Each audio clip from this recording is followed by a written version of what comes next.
Uh, Oke, kita pindah ke adabul mufrad. Kemarin kita sudah bahas hadis ke-13 ya. Terkait tentang orang menghina orang tua. Ya, bagaimana banyaknya kita mungkin ya, ini muhasabah ya. Tiap hari kita tanpa sadar menghina orang tua kita. Walaupun candaan. Sesuatu yang mengandung pertengkaran itu harus dihindari. Karena pernah Rasulullah. Jadi gini. Jadi ketika kaum ya sebenarnya. Jadi dulu ketika zamannya Rasulullah, ketika kaum muhajirin itu sudah pindah ke Ansor, dia sudah pindah ke Ansor. Nah di situ mereka kadang bercanda. Contohnya gini, mereka candanya gini, kaum Ansor nggak boleh masuk sini ya. Dan muhajirin nggak lagi. Oh nanti muhajirin nggak boleh masuk sini ya. Terus Rasulullah lihat ya, langsung dimarahin, langsung ditegur, walaupun bercanda. Langsung dimarahin di tempat ya. Karena itu yang menimbulkan nanti percikan-percikan itu yang menimbulkan pertengkaran yang besar. Mungkin kita awal yang yatim nggak boleh sini ya.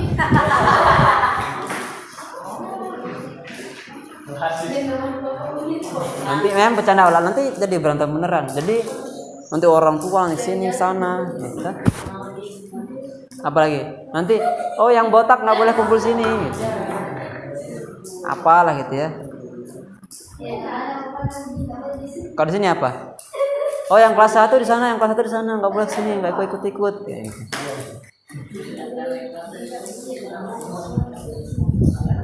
Nah, sekarang apalagi orang tua. Nanti kita harus hindari. Oke. Kemudian kita masuk ke hadis ke-14. Hadis 14, doa kedua orang tua. Nah, kita udah masuk ke mustajab doa orang tua.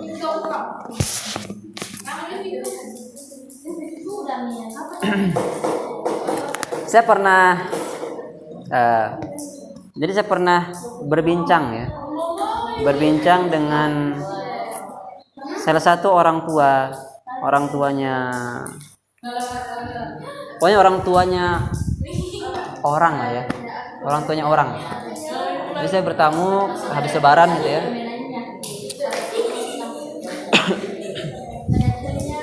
Nah itu banyak sekali pelajaran ini ya. Gimana ya?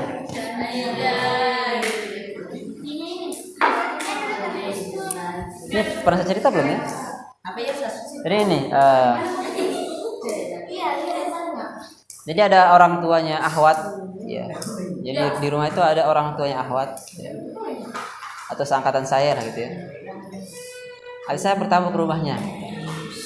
Waktu ke rumahnya, kemudian cerita sama ibunya. Sampai 2 jam ngobrol. Nah itu isinya dia tuh cerita seluruh pengalaman karena dia bangun dari susah gitu ya. Dia itu pernah kerja tambang, kemudian nyari pekerjaan kayak gini, tahu nyemprot pakai tangki tuh? Iya. Itu sehari bisa sampai 30 tangki satu hari. Saya 5 tangki sudah encok. Sampai segitunya ya. Dan sekarang tentunya udah kaya gitu ya, udah kecukupan gitu. Nah itu kuncinya, dia bilang ya, diceramahin saya. Kuncinya itu ternyata di orang tua. Itu di orang tua. Jadi ketika ada masalah langsung minta ke orang tua. Mak gimana nih gini doain ya. Besok lagi kalau ada sesuatu lagi langsung ke orang tua, telepon lagi. Kayak kabarnya gini-gini, baik-baikin. Pokoknya jangan kita pamit tanpa menyenangkan hati mereka. Nah, itu kuncinya. Kita assalamualaikum warahmatullahi wabarakatuh gitu. Ketika selesai salam, kita udah kasih ketenteraman ke mereka. Nah, kuncinya di situ. Contoh misalnya kita agak kesusahan dalam sesuatu gitu misalnya. Nah, kita telepon orang tua, kita bercanda-bercanda, mungkin kalau kita traktir segitu lah, kita senangkan. Kita kasih kabar gembira, baru minta doa, baru tutup. Nah, kuncinya di situ. Kurang lebih gitu ya. Doanya mustajab. Nah, ini juga berkaitan terkait hadis yang kemarin. Apa hadis kemarin? Yang ini ya. Oh, salah ya. Kemarin hadis yang ke-13 itu hukuman bagi yang durhaka kepada orang tua. Nah, ini juga nyambung ke hadis yang sekarang terkait tentang doa orang tua. Kemarin itu kita jelaskan bahwa orang yang durhaka kepada orang tua itu langsung dibalas di dunia, langsung disegerakan segera-geranya. Ketika ada yang durhaka kepada orang tua, disempitkan rezekinya, disempitkan hatinya, dunia yang luasnya ribuan jutaan kilometer jadi kayak 4 meter aja gitu, sempit dadanya. Nah, itu disempitkan karena langsung disegerakan. Dan nanti juga akan disimpan sampai akhirat, juga diazab lagi kalau dia tidak bertaubat. Nah, itu titiknya di situ. Beda dengan dosa yang lain. Dosa yang lain mungkin di dunia dibalas, tapi di akhirat ditunda. Mungkin di dunia tidak dibalas, tapi di akhirat baru dibalas. Tapi untuk orang tua double, di dunia segera gitu ya. Durhaka oke, langsung dibalas. Langsung disengsarakan di dunia, langsung dikasih ini gitu. Di akhirat lagi dikasih kalau belum tobat. Sama juga. Nah, itu orang tua. Ya, sekarang kita masuk ke doa mustajabnya, doa kedua orang tua atau doa kedua orang tua. Dari Abu Hurairah berkata, Nabi SAW, salah satu da'awat mustajabatun lahunna la syakka fihinna da'watul mazlumin wa da'watul musafirin wa da'watul walidain ala waladihima. Ada 3 jenis doa yang mustajab atau terkabul, tidak diragukan lagi, yaitu doa orang yang dizolimi. Nomor pertama, doa yang pasti dikabulkan itu orang yang dizolimi.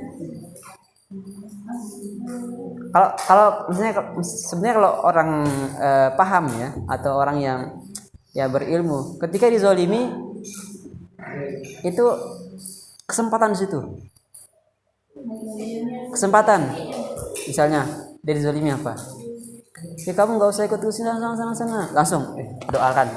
Ya Allah, lancarkan rezeki saya, ya Allah. Langsung berdoa. Saya dizalimi, langsung change di situ. Ya. Kasih kesempatan. Yang lebih baik lagi, kita doakan orang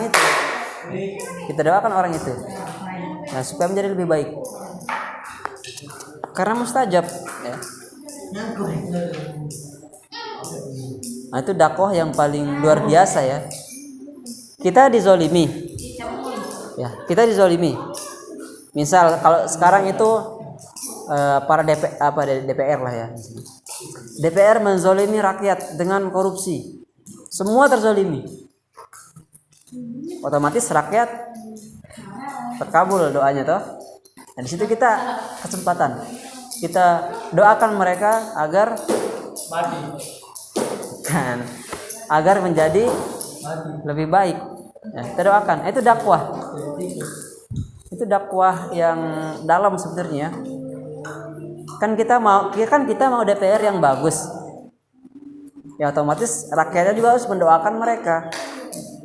Ketika kita daftar zolimi, ada change di situ, dikabulkan doa, diijabah. Nah, kita doakan mereka. Ya, semoga berubah menjadi lebih baik, semoga apa-apa yang dikerjakan jujur, dan saya doakan yang baik-baik gitu. Kalau itu diijabah, berapa juta umat yang akan dapat dapat benefitnya, dapat manfaatnya gara-gara doa aja. Kita doakan mereka, jutaan umat yang dapat manfaatnya. Nah gitu ya. Nanti dakwah daripada kita ngoceh-ngoceh di sosmed. Oh ini harus diubah ini. Ya. Bisa juga sebenarnya. Ya cuman ya yang kita lihat sekarang nggak didengar ya, tidak didengar perkataan-perkataan ejek-ejekan, ya laknat dan sebagainya. Ya, kita pakai hadis ini, kita terzolimi, kita doakan mereka jadi lebih baik. Ya. Kemudian kalau itu diijabah, nah kan janjikan diijabah ya janjinya, diijabah gitu. Ya kalau manfaatnya buat banyak orang, kita panen pahalanya. Gara-gara doa kita, mereka berubah, kemudian gara-gara dia jadi alim, dia gunakan wewenangnya jadi manfaat. Selesai, win-win solution. Nah itu ya. Dapat. Ini cuman dari doa ya. Doa tadi yang pertama, doa orang yang dizolimi, nah itu dikabulkan. Kemudian yang kedua, doa orang yang bepergian dan doa kejelekan kedua orang tua kepada anaknya.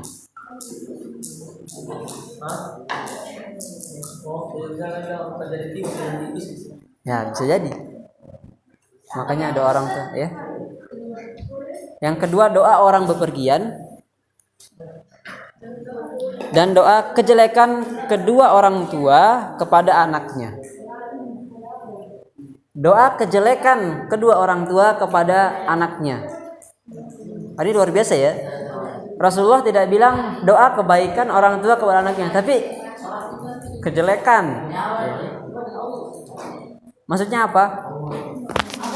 Farhan lagi. Rehan.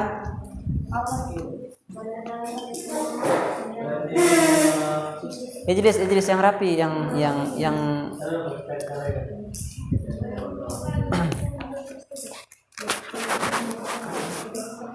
ya. Coba Rehan, apa maksud dari doa kejelekan orang tua kepada anaknya? Coba jelaskan. Hah? Nah.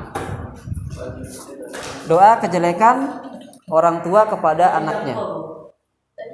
Ini tata bahasa ya. Ini sebenarnya tata bahasa yang dalam ya.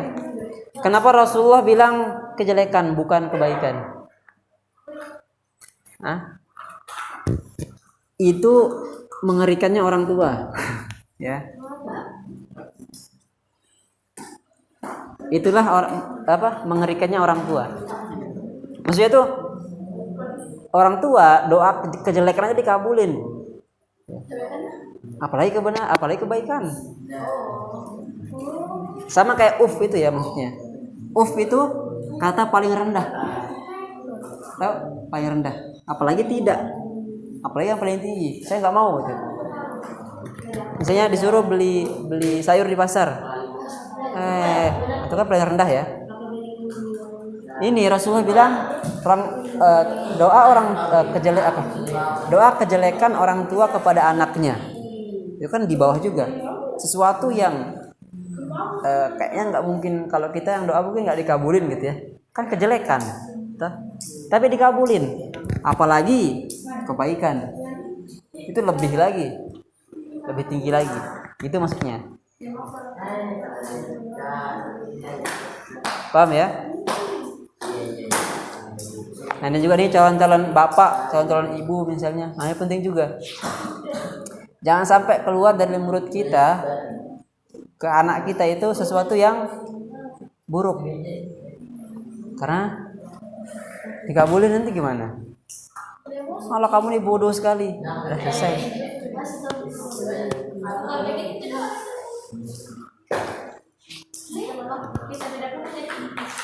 Usahakan yang baik-baik. Oh kamu pintar sekali ya gitu. Ya. Sambil dipukul, kamu pintar sekali ya. Ulang lagi 10 kali, ulang lagi. Tapi puji dengan yang bagus-bagus. Karena hadisnya bilang kejelekan pun dikabulkan. Apalagi yang baik-baik. Apalagi kita puji, oh cantik sekali ya gitu ya. Oh rajin sekali gitu. Masya Allah gitu. Pokoknya dipuji terus sesuatu yang baik-baik yang keluar ke anak. Karena penekanan dari Rasulullah, kejelekan aja dikabulkan kok. Itu orang tua. Apalagi yang baik itu lebih lagi. Apalagi yang lebih baik, lebih baik. Makanya nama itu harus yang bagus-bagus juga. Nama ya Sipa, obat ya. Baby apa? Sulis apa artinya? Nah, harus bagus-bagus ya. Puri apa puri? Apa? Misalnya Rehan, tuh Rehan kan bos namanya Rehan. Penyayang.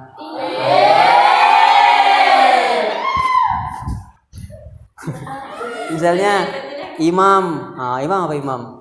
Pemimpin, ya. Pemimpin. Ini cocok nih jadi ayah nih, Imam gitu. Adam. Adam apa Adam? Iksal apa Iksal? Hah? Balas. Iksal, iya. Kasal, kasal. Malas.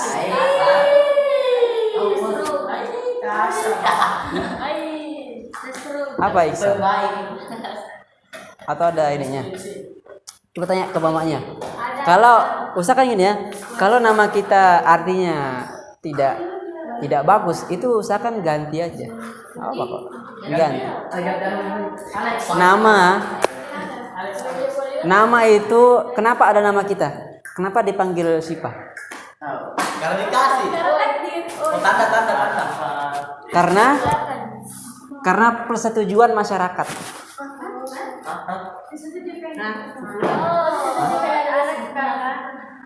Ketika lahir siapa nama kita? Enggak ada. Oke, sekarang ya kita sama-sama panggil bayi ini Sipa ya. Oke, setuju. Udah. Sipa sampai sekarang. Sekarang juga. Oke, sekarang kita ubah ya namanya. Sekarang kita sama-sama panggil Sipa, ganti jadi apa misalnya? Jadi Julaiha. Diganti toh. Atau diganti jadi Fatimah. Habis itu ya semuanya panggil Fatimah, selesai. Udah. Nama itu persetujuan aja, persetujuan masyarakat. Saya misalnya saya kalau di rumah dipanggilnya apa coba? Ashar. Dakwah. Chef. Satu. Ustaz. Bapak. Nah. Satu.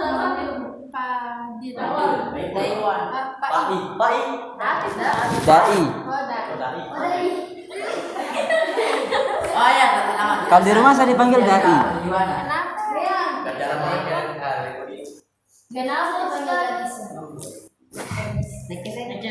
Kalau di rumah dipanggil dai. Kalau formal, bukan formal ya. Kalau teman-teman kalau teman-teman di kelas dipanggil Azhar. Kalau sekarang jadi Saiful. Nanti kalau di kampus dipanggil Chef. Kalau di Arab Chef juga kayaknya. Bukan chef ya. Itu persetujuan aja. Kalau di kampus orang setujunya manggil chef, ya udah gitu aja. Kalau di sini Saiful, iya udah. Kalau di rumah kalau di rumah dai. Karena persetujuannya gitu. Kemudian kalau di teman-teman Azhar, ya gitu aja persetujuannya. Nah itu nama. Coba misalnya Feby, kalau di rumah dipanggil apa? Di rumah apa di rumah? Kalau di sini? Nah, semua siapa yang beda-beda sini panggilannya? Coba Iksal. Di rumah apa yang beda? Ika lagi kalau bisa dibilang. Apa bedanya? Namanya apa aja? Yang pertama. Apa namanya? Apa aja Farhan? Namanya apa?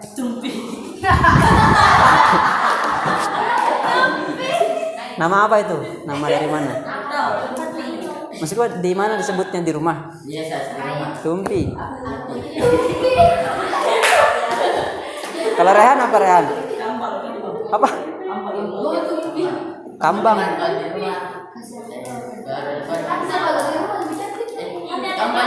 Kambang. Karena kali apa? Nada kali. Noval. Kalau di sini? Novali. Kalau Asnan? Apa? Monyang. Apa itu artinya? Ada. Kalau yang Ahwat siapa? Puri apa Puri? Apa? Gadis. Oh gadis. Maksudku? Oh iya. Kalau di rumah gadis. Kalau di sini Puri. Ada lagi? Ada lah. Ya. Kalau siapa? Isni apa Isni?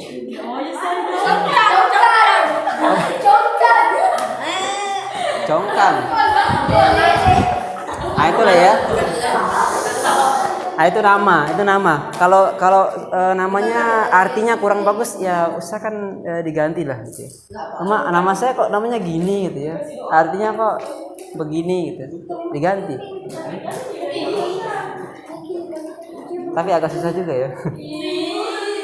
Nah itu nanti kan jadi orang tua kan paham gitu ya nama-nama yang bagus mana gitu. Nah, itu kasih ke mereka, ke anak-anak kalian tuh kasih nama yang bagus ya. Yang jadi doa gitu. Nah itu ya kurang lebih hadisnya. Kenapa?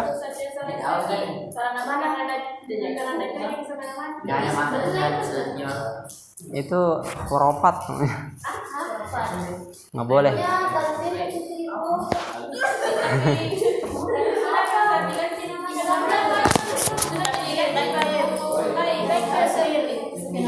Gini.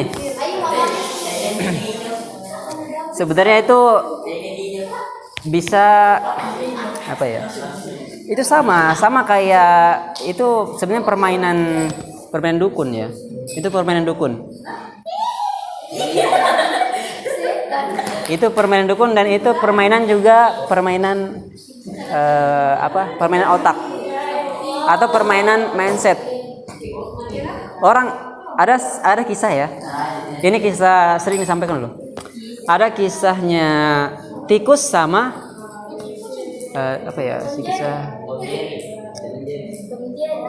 kisah tikus sama kucing lah ya. Kisah tikus sama kucing. Atau jangan kucing ya. Kisah harimau sama kucing misalnya. Ya udah tikus sama kucing dah gitu ya. Oke. Kisah tikus sama kucing. Ya. Jadi suatu hari ya, kucing ini melukai si tikus. Ya. Jadi suatu hari si kucing ini melukai si tikus ya. Ya kemudian tikusnya marah gitu ya. Dia marah, kemudian dia pulang ke kawanannya atau bangsa tikus. Kemudian si raja tikus ini bilang, kucing, lihat aja nanti di hari ke-30 atau di hari ke-7 kamu akan sakit-sakitan dan muntah darah katanya. Lihat aja nanti." Si tikus bodoh amat dia keluar, kemudian dia cuekin keluar dari bangsa tikus. Satu hari dia biasa aja, 2 hari dia ngebayang-bayang lagi, aduh mana ya. 3 hari makin was-was. 4 hari makin panik dia, nggak mau makan, ketakutan. 6 hari, 7 hari mati.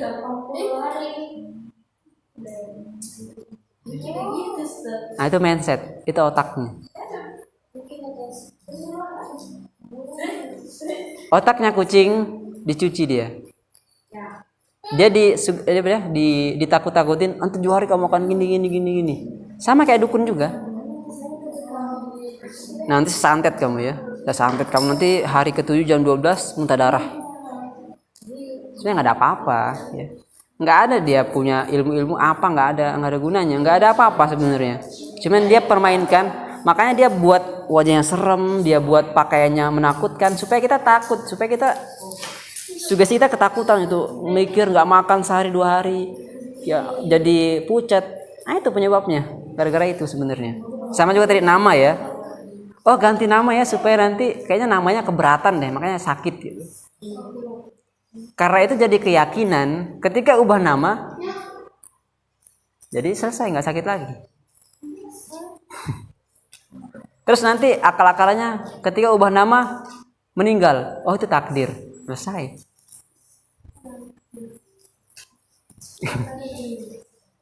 Kalau di Islam itu cuma satu, kalau namanya jelek diubah, kalau namanya nggak bagus, karena nama itu doa. Nah, itu aja di situ. Jadi tidak ada lagi, itu sebenarnya mistika ya, terlalu berlebihan apa gitu ya. Paham tuh? Oke. Ada lagi terkait nama atau apa gitu? Kenapa? Biasa Ustaz bilang saya kan satu. Ada Ustaz diganti nama ada seribu. Menang takdir. Kalau dia meninggal apa kata anunya? Takdir. Itu sama aja. Jadi tidak ada ilmiahnya, tidak ada ilmiahnya.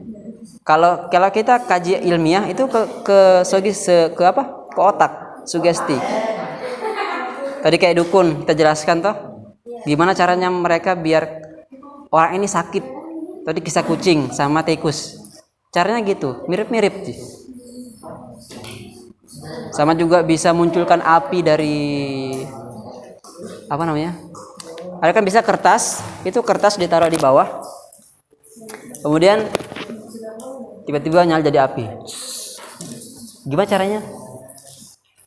Itu trik sulap semuanya. Jadi ada cairan nitrogen, nggak usah namanya ya. Itu cairan nitrogen kalau kena air jadi api. Makanya dia kadang ada atau ada cairan ini. Dia kalau apa? Pokoknya kalau dia kena air, dia nyatu sama air, nitrogen ini jadi api. Jadi percikan api, makanya nyala. Makanya dia nyala sendiri. Jadi bodoh-bodohin kita, jadi apa naga, apa namanya itu? Apa bahasa ini ya? Kalau ada api keluar gitu-gitulah ya. Oh ini ada jin datang. Sekarang tuan saya gini. Misalnya juga yang bisa membaca masa depan. Yang bisa membaca masa depan contohnya. Ada salah satu lucu ya, ada videonya kalau nggak salah ya. Ini ada di TV nasional, ada salah satu penyihir atau peramal. Jadi diwawancara di salah satu TV besar. Ini MC-nya di sini duduk, kemudian peramal di sini duduk. Oke. Belum wawancara, tiba-tiba wawancaranya menampar ditampar itu peramal, cepat. Kenapa kita tampar saya? Udah antum bohong. Harusnya antum bisa meramal tampar kita ketika hari ini. Tapi nggak bisa diramal tuh. Misalnya apa? Si Ipa peramal nih. Ya. Wawancara, saya tampar, pak tiba-tiba. Seharusnya si Ipa harusnya bisa meramal hari ini saya tampar dia, tapi nggak bisa. Bukan. Nah itu, ya. Jadi sebenarnya kebohongan sebenarnya. Sebenarnya kebohongan. Kuncinya kalau kita berhadapan sama dukun, itu jangan percaya, nggak usah percaya. Walaupun ada kejadian nyata, misalnya dia meramalkan nanti besok kamu akan gini-gini. Terjadi beneran. Nah, itu dari jin yang mencuri informasi dari langit-langit. Jadi jin itu dia kayak ini. Dia bertumpuk-tumpuk ke langit untuk mencuri informasi dari malaikat. Jadi nanti malaikat tuh ngobrol-ngobrol sama malaikat lain. Kemudian nanti jin-jin ini, jin kafir ya, dia panjat-panjat langit sampai dia nguping ya, kalau ketahuan dilempar pakai bintang. Bintang itu panas ya. Sekarang pun penelitiannya bintang itu panas. Jadi malaikat pakai bintang-bintang melempar jin-jin ini sampai hangus semuanya. Kalau ada satu selamat, nah itu yang membocorkan rahasia ke dukun-dukun. Dan dukun-dukun, bukan dukun-dukun ya. Dan jin kafir ini kasih satu kebenaran, 1000 kebohongan. Nah itu caranya. Dia kasih satu kebenaran, oh nih ya, tapi dibalut dengan ribuan kebohongan. Nah itu makanya kita kadang, iya bener juga ya dukunnya gitu-gitu. Tapi apa yang terjadi? Oh kamu ambil ini ya, ayam hitam ya 10 gitu. Kemudian sembelih nanti minum darahnya ya, gitu ya. Inilah, pokoknya disuruh yang nggak masuk akal. Aneh-aneh lah gitu ya. Ya gitulah ya.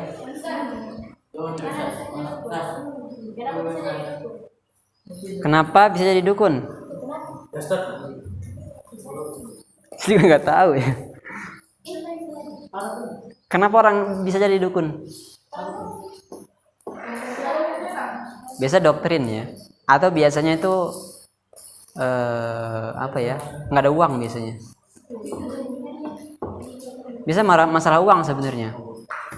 Oh saya nggak ada uang nih, lapar gitu. Oh, jadi dukun aja deh gitu. Diseram-seramin mukanya. Oh saya bisa gini ya. Kenapa?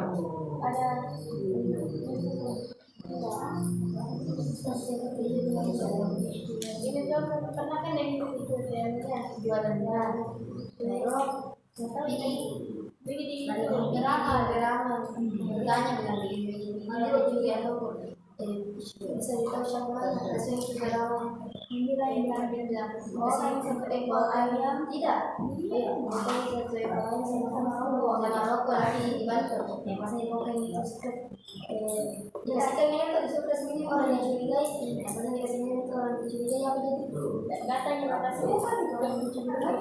Ini tak ada data kita semua orang yang sudah jadinya kasih kemarin ambil makanya ini ada data sendiri filmnya ngaku saya ambil yang minta.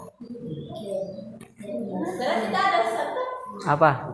Jadi ceritanya gini.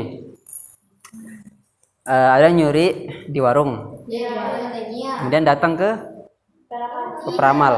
Dia nggak datang ke peramal atau siapa mencuri. Nah, itu lah bilang itu pernah agak dari sini nih rokok sama ayam dibawakan nih, dibawakan bilang itu kayak pernah pulang lagi tidak tersendiri gitu. Ya kenapa sih dia kayak pulang kalau dikasihkan air kan? Coba tanya yang mencuri. Itu kayaknya sama, kasusnya sama.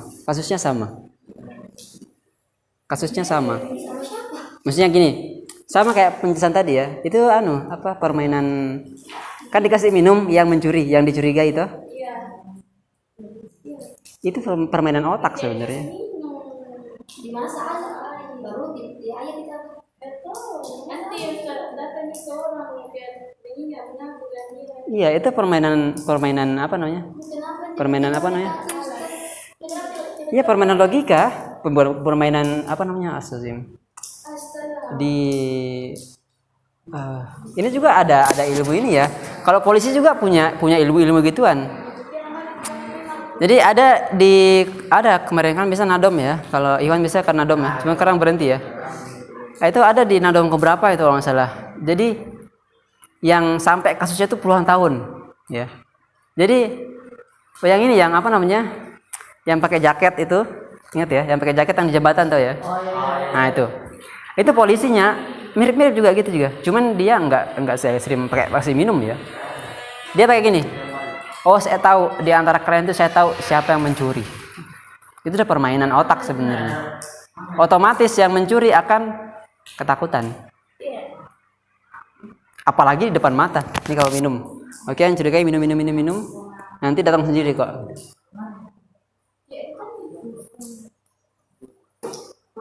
Gimana sih?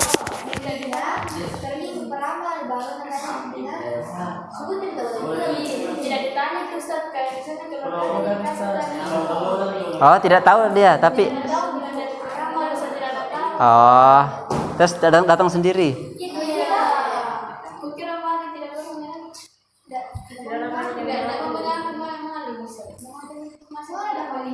Oh, bisa jadi itu bantuan dari jin, bisa jadi.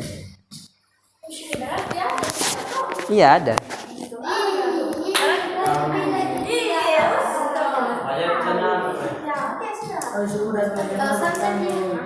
Tapi jalannya kan nggak bener itu.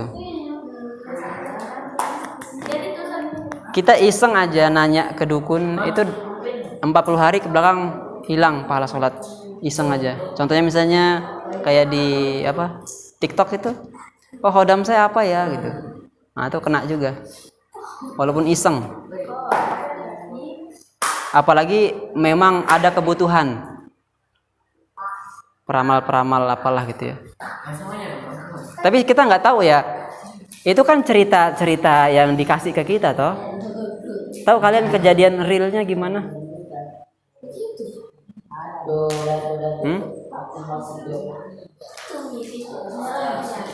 Kalau saya belum percaya ya, karena banyak kasus dukun-dukun tingkat tinggi, dukun-dukun high class ya. Itu realita sama yang diceritakan tuh jauh sekali. Contoh tadi misalnya, kita kan nggak tahu proses sebelum ngakunya itu apa di belakang itu, kan nggak tahu apa yang terjadi di situ. Makanya butuh uang, butuh uang. Makanya ayam apa tadi itu? Iya, rokok lagi. Itu kan butuh. Makanya kayaknya uang semua, nggak bisa. Ya, semuanya uang semua ya. Jadi pesan saya masih sama ya. Kalau mau,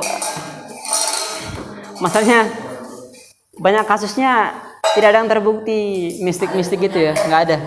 Saya nggak dapat realnya, nggak dapat.